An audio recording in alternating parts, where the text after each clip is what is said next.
back to my channel. If you're new here, make sure to subscribe and hit the notification bell to get notified when I post new videos. Also, make sure to give this video a thumbs up if you enjoy it or if it helps you in any way. In today's video, I'm going to be giving some tips on how to find the perfect horseback riding trainer for you. It's very, very important to make sure that you find someone that you can learn from and that you can get along with.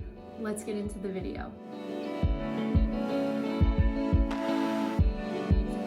Into the tips, I just want to say really quick, every trainer is different and every trainer is going to have a different method of training and ways that they do things, and that is completely okay. We're all allowed to do things in a different way, but you just want to make sure that whoever you end up training with, you're comfortable with them and you are okay with the way that they teach. So tip number one is to meet with a couple different trainers that you find. I recommend taking one lesson with the trainers that you get along with and people that you possibly think you could end up training with long term. If you don't vibe with somebody right off the bat, or you can just tell that it's not going to be a good fit, you don't have to take a lesson with them. If there are a couple trainers that you're considering, I highly recommend just doing one trial lesson, seeing if you like the way that they teach and the way that you're learning.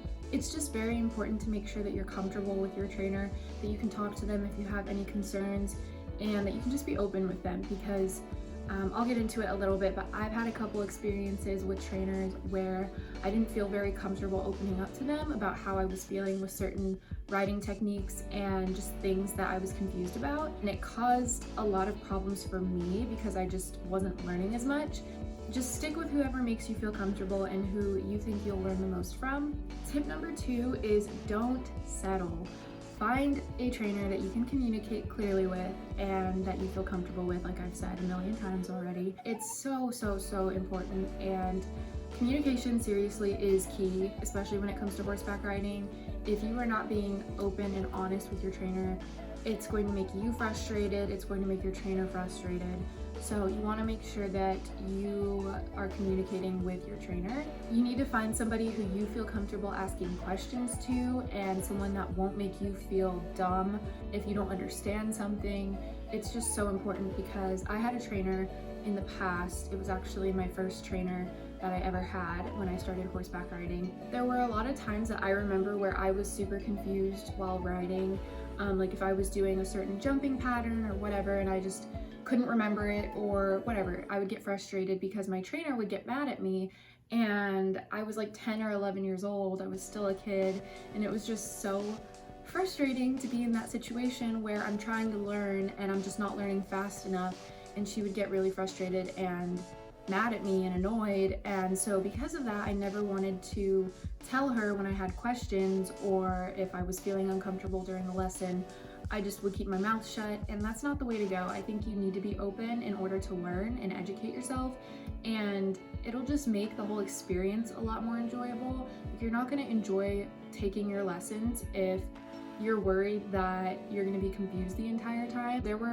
I think towards the end of taking lessons with this trainer, I was so anxious every time I had a lesson because I knew that I was going to be so confused and that I would get in trouble if I didn't understand something. The second trainer I ended up having when I switched barns was like, I loved her so much. She was seriously one of the best trainers I ever had, because I communicated with her and because she made me feel comfortable, and she just genuinely cared about me and wanted the best for me. She wanted me to learn, she wanted me to do well in riding, and it made my whole experience taking lessons a lot more enjoyable because of her.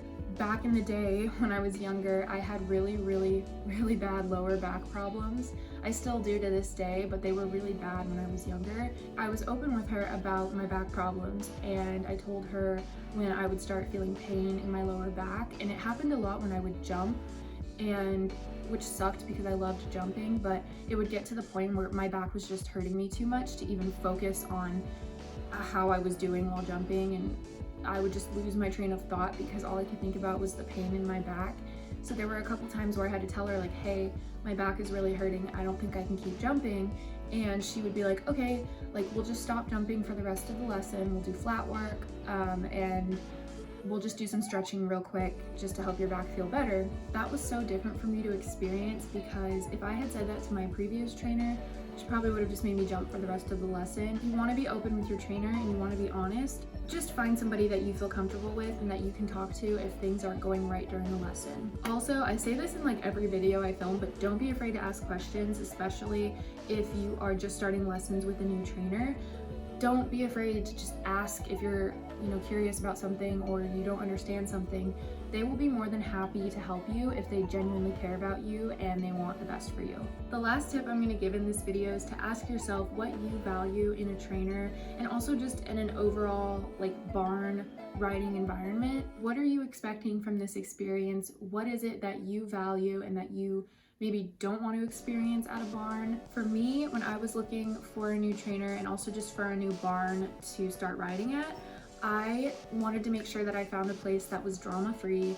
I can't stand drama, especially in the equestrian world. It's just so ridiculous, especially on the show circuit. I feel like people just get so stuck up and all they care about is drama and they don't even really care about riding. I have never really experienced a place that had crazy barn drama, but I had heard about it from friends of mine that rode, and it just didn't sound like something I wanted to deal with when I go to the barn to ride. Riding is something that was so peaceful to me. It was my time away from home, and I didn't want to come to an environment where all I heard about was drama and gossiping, all that kind of stuff. I just didn't want any part of it. So when I was looking for a new trainer and for a new barn, that was something I kept in mind, because sometimes it does happen.